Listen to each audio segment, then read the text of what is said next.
We work together as a team to solve that problem. And you'd be Yeah. surprised how many times that's not me solving that problem. It's the team. Welcome to the Sales Made Simple podcast. This podcast is dedicated to helping overwhelmed outdoor living professionals, landscapers, and hardscapers just like you increase your closing rate to over 75% without doubling your workload so you can build a seven-figure business that doesn't need you. I'm your host, Joshua Gillow. Let's dig in.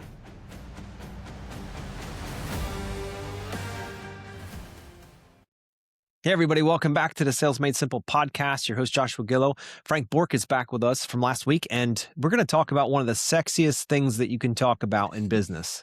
I mean, the sexiest thing. Meetings. The thing that we all love, dread, hate, whatever it might be. Meetings.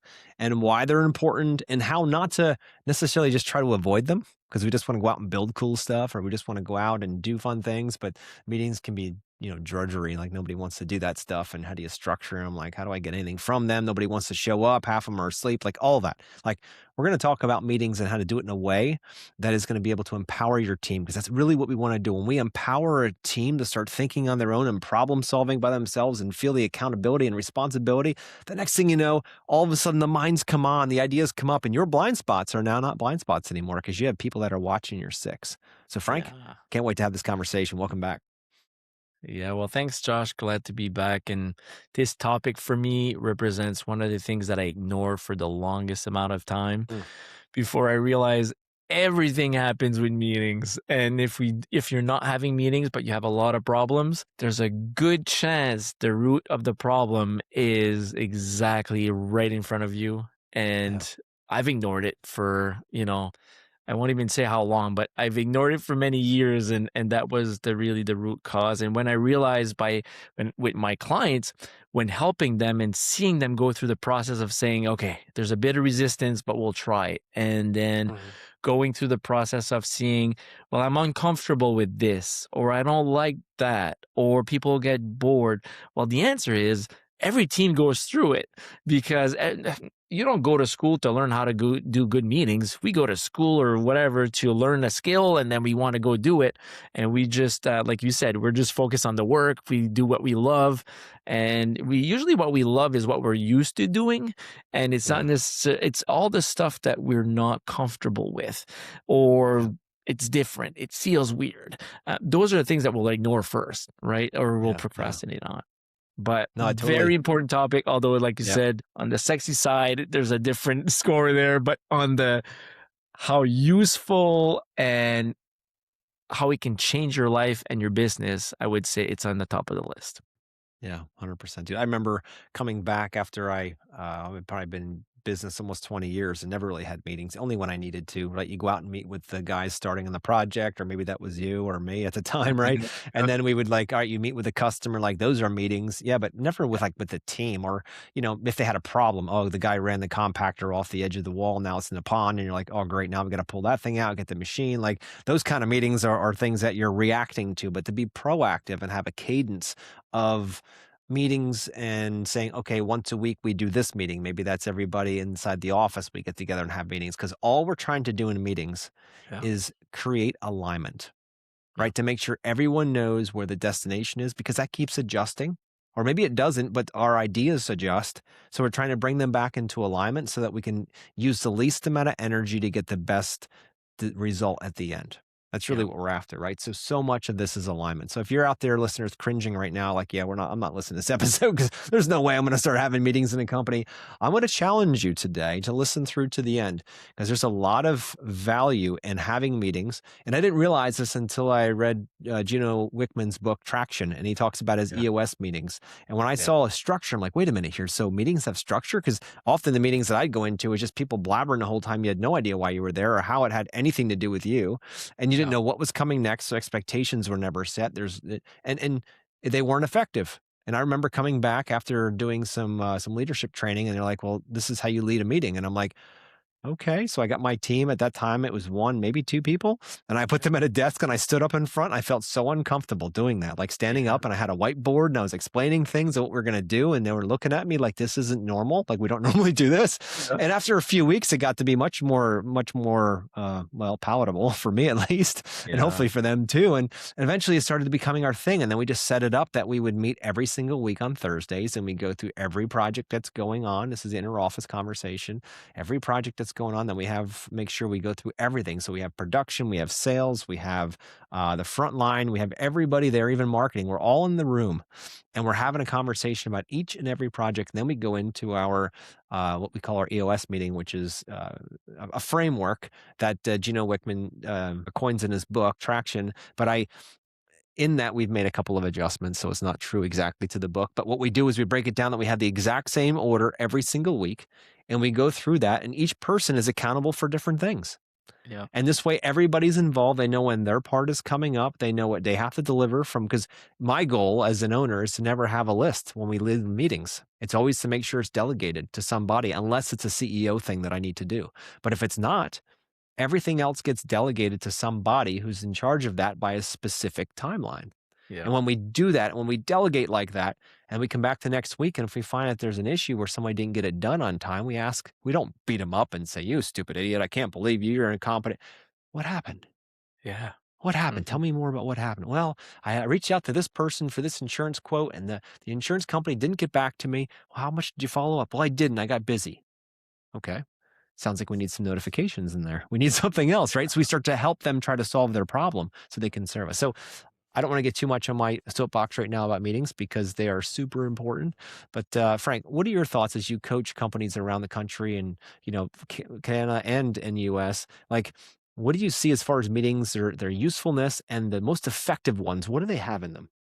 Well, I think there's different types of meetings, there's different frequency, and then the trick is, well, if I say it's a trick, it's really the secret behind being effective is having those meetings on a regular basis. It's Yeah. predictable, it's repeatable, and people start seeing the value in it because they get information they didn't have before. So I look at there's different parts of the team that needs to meet to discuss specific things. So to me, there's some daily meetings that need to happen. There's some weekly meetings that need to happen, monthly and then quarterly, for sure, for different things. We'll get on it. And then there's the whole yearly review. So, but for me, the weekly stuff or the daily stuff, if we break it down, every day people will leave together as a crew, a few in a truck, and it's really a missed opportunity if it's always just one person that has the information.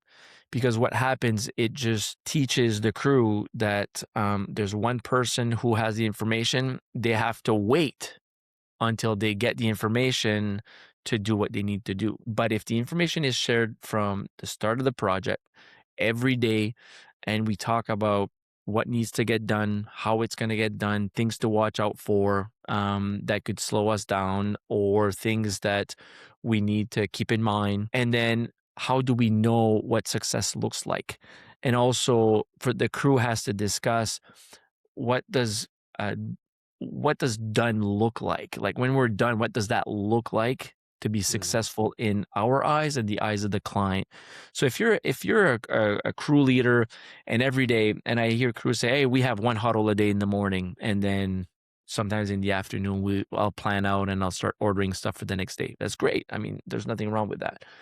But the most efficient crews I meet, they don't see team meetings or even call it team meetings. They'll just say, hey, we're going to have a huddle. We have one in the morning, midday, and the afternoon to make sure that we're ready for the next day. And the ones that have the most organized, I would say, to the point meetings, they don't have to be more than 5 minutes each, but they have to be very specific. Hey, what do we need to do? What does that look like? And if there's any issues, what are we doing about it? And how can we get where we want to get to the next part of the day? Like Yep. it's as simple as that. And in the afternoon, what do we need for tomorrow morning that needs to be ordered right now to get it done? So for me, those huddles, they not only help the team feel part of it, but they start understanding how the foreman thinks. So if we're looking to teach other people how to think more like a team leader, here's the process. In the morning, midday, afternoon, I think about these things. And by you guys knowing about it, knowing where you need to be, we don't have to guess, and you start learning by repetition, right? So the team learns just by doing it every day. So that's the team meeting. They work together every day. They should meet every day. That's the bare minimum. The weekly meetings are on a higher level. Team leaders need to plan ahead. So, like you said, you can be proactive or wait until a problem comes up and then you meet. But the best way, in my mind, is the week before. You should be ready almost a week ahead. And I know there's a lot of factors in landscaping. There's weather, there's materials, there's all these things. But that's where it becomes very important, is to say, well, I don't have these answers yet for next week, but I need to find out, because I need to start getting things lined up so that everyone can have what they need next week. And a good team leader should think a week ahead of what's coming up, and to be able to share that with the team and ask the team what is required from them in order for that to happen, if that's the case. Yep. So to me, that's for the weekly meeting. The weekly meetings are alignment within the leadership team. The monthly meetings are a reset. It's like, okay, looking back, have we hit our goals? 1 week is not enough to say if you're winning or losing. I mean, it's a few weeks together creates a pattern, and is the pattern in the right direction? And if it's not, what can we do so we don't repeat that pattern next month? And then that also allows the team to learn from some mistakes and to correct. It's hard to do after 1 week, but after a month, you can see where you tends to be and where we can help the team.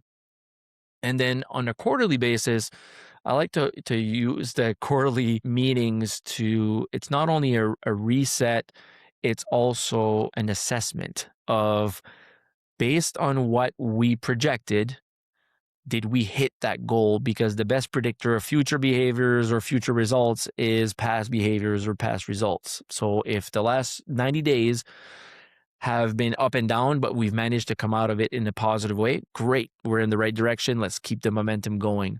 If not, there's a correction needed, and we can't really wait another 90 days. That's half of a year. And we've wasted 2 quarters at the most important probably in the landscape industry. So it's very important to correct as fast as possible, but sometimes those opportunities for those meetings is really the key, is to put it on the schedule and have those meetings, treat those meetings like as if it was your most important sales meeting of the month or the week or the quarter, because it'll teach you more about your business, and your people will learn from it more than anything else. Yeah, and there's nothing worse than going at something really hard, like working projects and working Oh, clients and battling the weather and logistics and the ground and equipment and employees, to do that for an entire year, yeah. all at the end of the year to look at your books and see that you're in the red. Oh, And you're yeah. like, I lost money this year after all of that because we just had our head down grinding. And I say that, listeners, because that's exactly how I used to do it. Yeah. I used to go out there and I was like, look, spring is here. It's busy, busy, busy, busy, busy. And busy used to equal success to me. So I'm like, oh, we're busy. We're successful. Go. The money will just follow. That's no big deal. And then by the end of the year, I'd look at it and it'd be like, oh my goodness, like we did all of that pain, all that stress, all that overwhelm, all of those sleepless nights, all of those missed opportunities with my family, all the times I had to say no to good things, all to end up with nothing. Actually, worse than that. I'm worse off at the end of the year than when I started.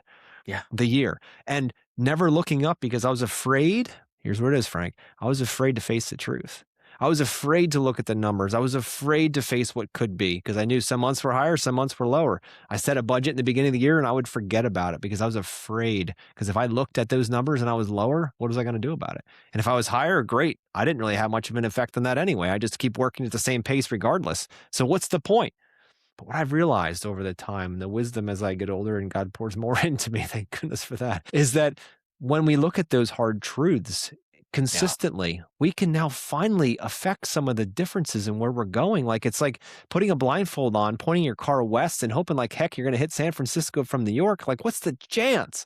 Yeah. The chance is not good, Yeah. not good at all. But that's how we run our businesses. That's how I ran them for years. I see guys do it all the time that way.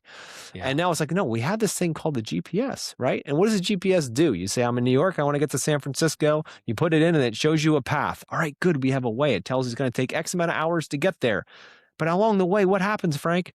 There's a rock slide, there's an accident, there's a this, there's a that. It reroutes you around things, but you have to be aware. You can't just put the blindfold on and just head west. You're going to hit things, right? No. So it's the same thing when it comes to meeting. This is our opportunity to check in Yeah. daily with your group, because what you said earlier, defining success is the key to any meeting. It's Yeah. defining what's our outcomes we want for this meeting. What does success look like? Is Mhm. it simply for us to come together and sing kumbaya, or just talk about projects, or is it to actually solve a problem? And what is that problem that we're Yeah. solving for? Like, Yeah. we have a section of our meetings that we call fires. So what kind of fires do we got going on in the company? Yeah. Right? What kind of project fires, client fires, what kind of internal, like we have a fires section. So that's what we do. Everything fires wise goes in that bucket. When we get to that part of the meeting, we fire into it. Like, oh, what do we got to work on? And we work together as a team to solve that problem. And you'd be Yeah. surprised how many times that's not me solving that problem. It's the Yeah. team. They're like, that's a good idea. Go with that. That's better than I was thinking. It's Right? going on in my head, right? So it's structuring things like that, and being courageous and Yeah. taking the time with your team to face those things that you don't want to face or that you don't know how to face yet, right? To really do that. Because when you have alignment, when you define success and you do it in incremental, day by day, week by week, month by month, quarter by quarter, year by year basis, you can get somewhere. Yeah. But when you Yeah. shut your eyes and put your head in the sand and just keep pounding along, and you get to the end of the year and you're like, really? All that for what? What did Yeah. we do it all for? That's where regret and pain comes in. Then you do Yeah. that at 20 years. Like a lot of people say, yeah, I got 20 years experience in business. I'm like, well, realistically, you have 1 year experience multiplied 20 times, right? Because Right? we just get down into, because we love to build stuff. We just like forget about the rest of the thing, or we being profitable. Yeah, we got more money than we started the year. That's great until you don't, until you pay taxes and you pay Yeah. everything else off. Then you're like, what is going on here? Yeah. Like, why does this keep happening over and over? It's because we aren't taking stops to assess where we are and recalibrate and realign with our goals, whatever that might be. Like, we have to do that. And when we do that, we become much more proactive and not reactive. And now we can finally start running a business, not an expensive hobby. Yeah. The beauty of technology now with great information, like what you're sharing this morning about meetings and the importance of it, is there's a whole new level we can reach now. I'll give you an example. So I was working with a team, we're implementing AI. Well, they had never really had a cadence or a rhythm to how often they met for their team meeting. But we set that in place and we said, it's going to pop up on your calendar every morning. The team has to do it. Then the leadership team has to meet on Mondays and so on and so forth. But the beauty now with AI is the crews on the field. We were talking about communication and meetings, but now they can just record their meetings on some AI apps that can send the information to the office automatically now. And there's some tools out there right now that are still free and that people, if people want to start doing team meetings, tools like Leanscaper can really organize. It's an operating system just like Traction where you can that you can use just to structure a bit more your meetings. But there's also on the app where you can do any meetings and it can help you structure it. You can even build your own templates to help the crew just follow the same template over and over again every day. You don't have to reinvent the wheel. But the beauty of it now with AI is it's going to be able to send that off to whoever needs the information. If the AI understands who does what, the beauty of it is all the meetings we're having have a purpose. The information goes at the right place.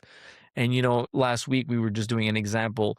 There was a broken piece of equipment in the shop. Somebody just picked up their phone and said, hey, Lana, that's the AI, please put on the shop board that we need to fix the excavator. And so it sent the information straight to the shop board in the shop. And then the person in charge of all the maintenance could, but that's all part of our meetings. We know what's going on. It goes somewhere. Everyone can see if it's being moved forward or if what we need to be doing, someone's in charge, someone is responsible for the outcome. And I think it helps with accountability and overall just good communication, just to go where we want to go and to use the best possible way to get there is just to meet, discuss, get to the point, know That's what right. you have to do. Yeah, 100%. Because as humans, we have this innate sense that we want to continue to grow, like just like a tree. Like we want to grow, and if we're stuck, we feel like our hands are handcuffed. We're stuck in the mud. It really drives a lot of depression and anxiety, all of that if we feel stuck. Because deep down, progress equals happiness to humans, right? We got to feel like we're moving forward. If we're going Yeah. backwards, it feels like we're being somehow jaded or taken advantage of. If we're moving forward, we feel like we're growing. It's exciting. Yeah. It's new. It's a new frontier, right? Our teams want to feel the same way. Meetings help them see what's going on and where we were to where we're going. So where are we right now and where are we heading? Because in that same, it doesn't have to be like a 5 or 10 year plan. It can be a 15 or 20-minute plan, right? Yeah. Give them some clarity of what's coming next, because that progress will definitely give them or alleviate some of the stress or overwhelm or anxiety or whatever it might be inside of them for not knowing what's happening, because clarity brings confidence. So if we can Yeah. do that, if we understand that progress is truly the need for growth is part of the human condition, that we want to grow. We're wired that way. But we have to get down to one primary question when we get our teams involved inside of meetings, because if they don't understand why they're not going to want to participate. But if they understand that they are essential to the company moving forward, every single one of them is essential. We have to answer one question. The question is, and it's a human question, we all ask it all the time. And listeners, if you don't think so, just become aware of this question and you'll see you ask it multiple times a day. The question is, what's in it for me? It's a primary question. So when you make a decision about anything, even getting on this podcast, Frank, like getting on this podcast, I'd have to think, what's in it for me to bring Frank on this podcast? I'm like, I want to share. For me, the answer is I want to share his knowledge with our listeners. I know he's full of knowledge. He has years and years of experience. And I know that we're going to bring some nuggets out that are going to change some lives. So what's in it for me to trade Mm. my time, this half hour together, to Yeah. bring you here when I could be doing a lot of other things? It's Yeah. because what's in it for me is that I get the opportunity for you to share and for the listeners to gain value. That's where my Mhm. heart's at. So Yeah. for you, what was your reason for coming on the podcast? To answer that question, what's in it for me? Why trade 30 minutes of your time for this podcast when I know you've got a lot of other things too? My message is to get out there as much as I can.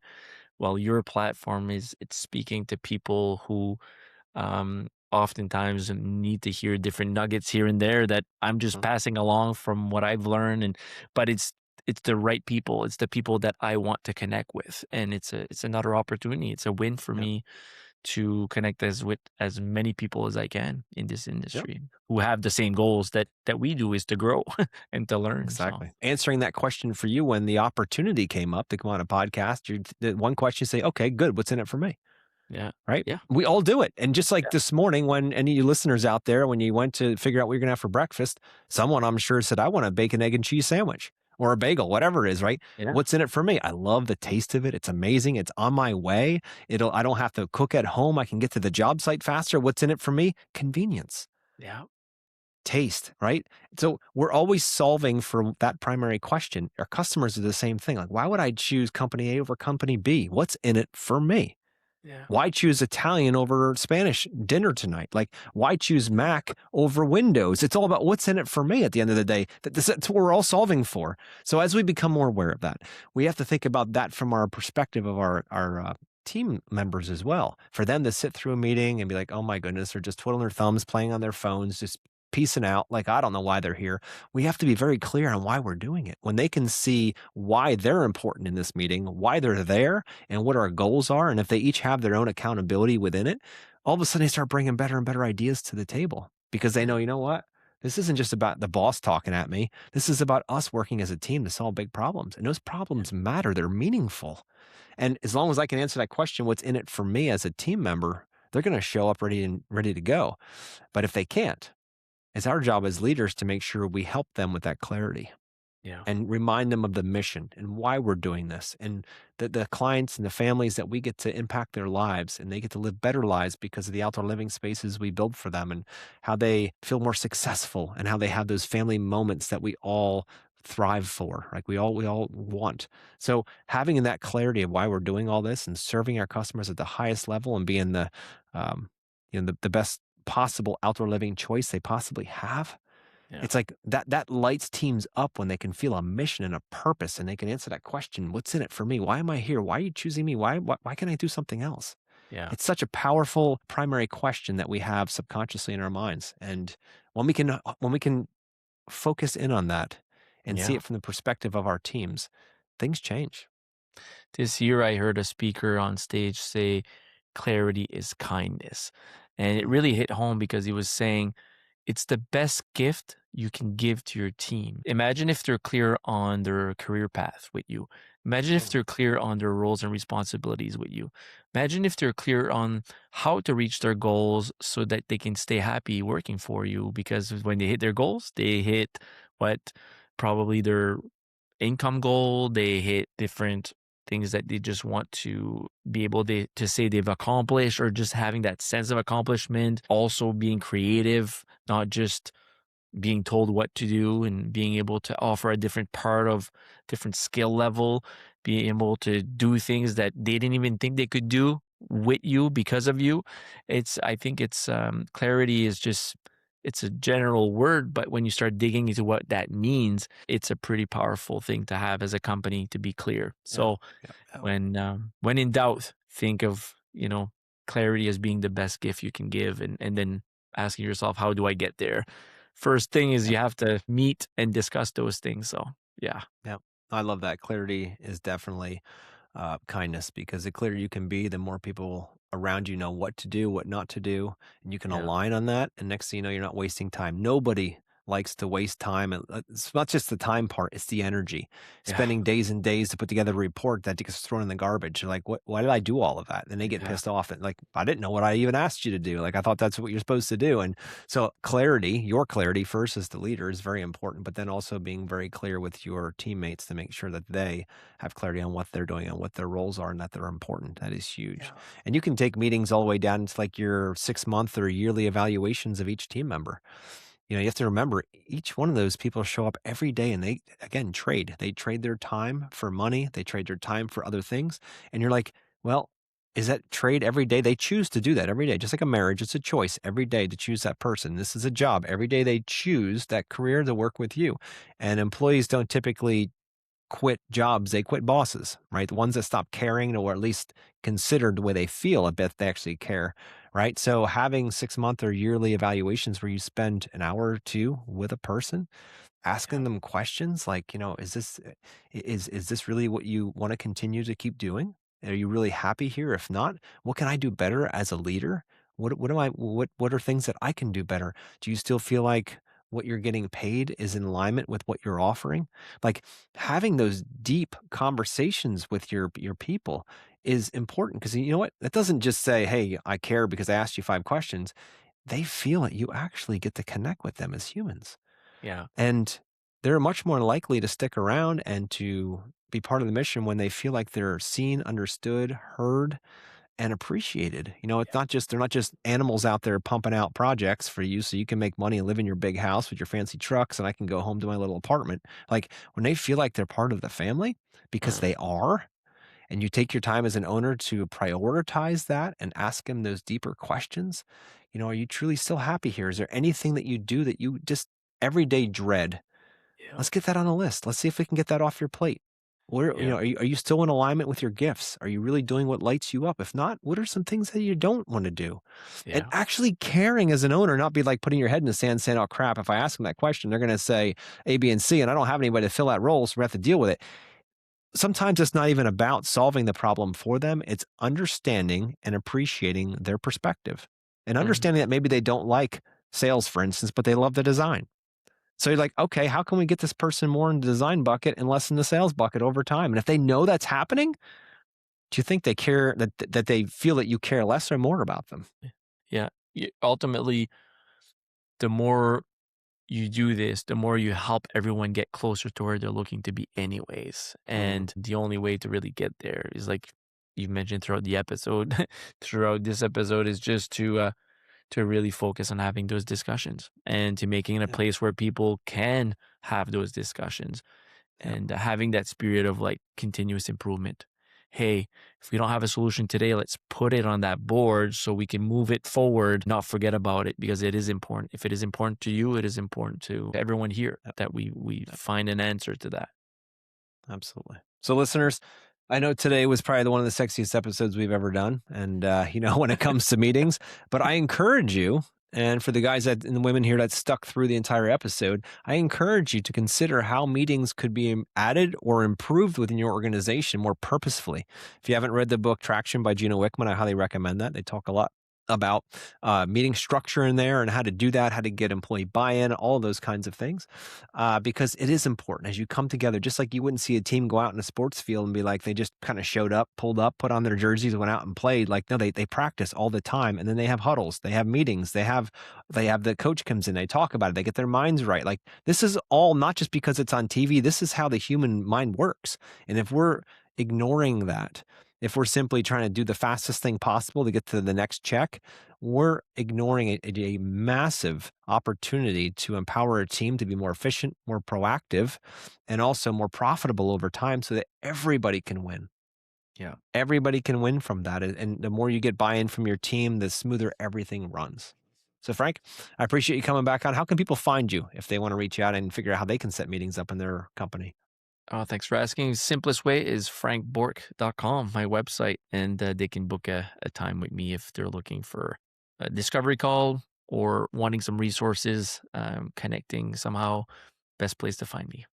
Awesome. Well, Frank, I appreciate you. Thank you for the conversations, listeners. We'll chat next week. Thanks, Joshua.